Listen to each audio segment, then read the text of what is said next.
class, and what I heard floating kind of on the airwaves as I walked by was a small child singing, "Ooh, I want to touch your body." And I was like, no, you don't want to do that. That's not you.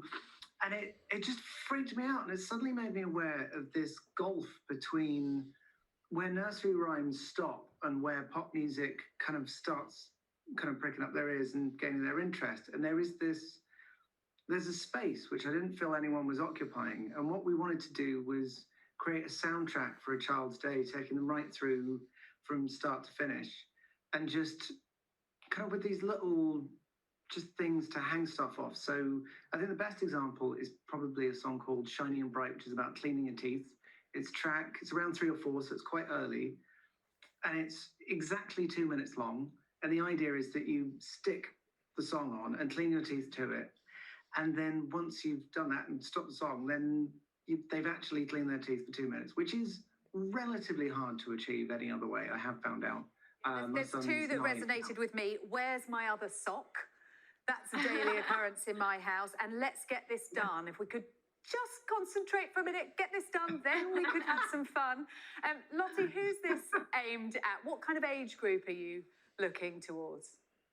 So it's 4 to 7 year olds really get the really best out of it. They get the educational aspect of the literacy and the reading, because it comes in a lyric book. So the CD actually pops out. And then if you buy it, you can find the songs sort of online as well. We tell you how to do that. And all the lyrics are on every page. So you can kind of read and sing along. And it's kind of a really nice moment for some independent play for a child, and gives parents a minute to do something that they need to do. Yeah, and one of the things that I guess we've all noticed with children out of school is that some of the routine that they are so used to, and the routine that gives them some stability and structure to the day, has gone. And you're bringing that back in a musical form here. Yeah, it's just trying to make a routine easier to maintain, and also by making it more fun.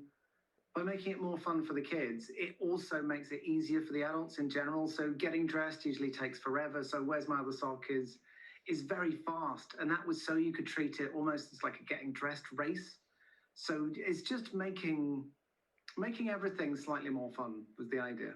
And kids are great when they know what's about to happen. If they know what their routine is and they know what song's next, they know what's about to come, they're a bit better at doing it, I think.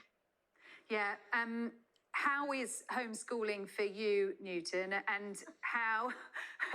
I mean, I guess it's a very, very tough year. It's been a very tough year for artists. So you've got your own struggles to be dealing with as well.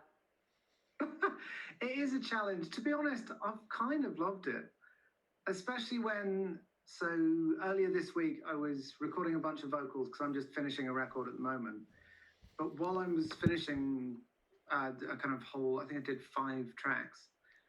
While I was doing that, my son was sitting next to me doing his homeschooling, and he was doing things like counting me in and telling me which takes he thought were good and not. And in between him, like telling me what he thought, I'd check that his work was good.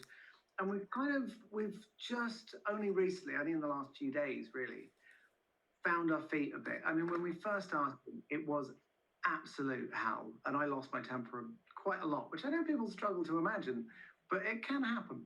And yeah, it's hard, but I feel like we're starting to find our feet with it a little bit. Yeah, and a positive to come from it in the quality time. I don't want to spring this on you, Newton, but I don't suppose you can sing us out a little bit before we end the programme. I'm not prepared. He says, grabbing his guitar. Well, we are in the studio. This is a track called Just 'Cause It's Green, which is about vegetables. It goes like this. Just 'cause it's green doesn't mean it's evil. Just 'cause it's green doesn't make it weird. Just 'cause it's green doesn't mean you should hide it underneath your fork, your spoon, just 'cause it's green.